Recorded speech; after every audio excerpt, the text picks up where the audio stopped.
Честит 8 март, мили дами! Желая ви да сте здрави, щастливи и усмихнати.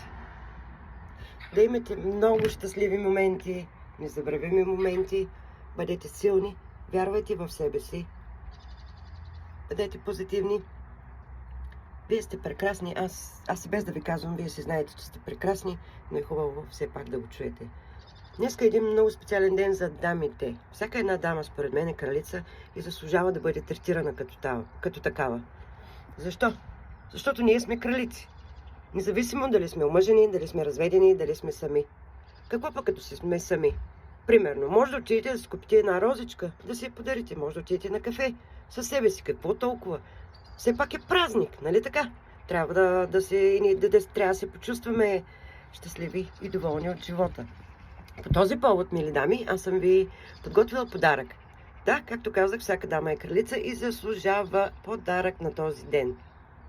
Аз съм ви подготвила 30-минутна консултация с мен.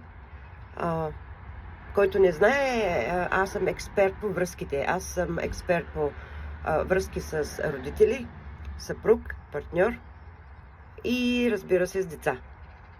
Аз мога да ви помогна, мили дами, да увеличите вашите добри качества и да намалите до минимум вашите негативни качества, като страх, неувереност, плахост.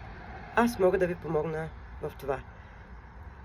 Още веднъж, консултацията ми е 30-минутна, онлайн, съвсем безплатна.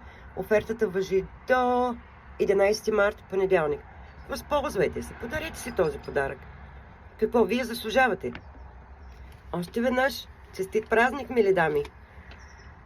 Ще бъда много доволна и щастлива, ако имате днеска и въобще занапред щастливи дни. И хубаво е да имате тези щастливи дни. Все пак, ако ние не си ги направим, ако ние не започнем да се обичаме и да се ценим, как другите ще ни обичат в крайна сметка?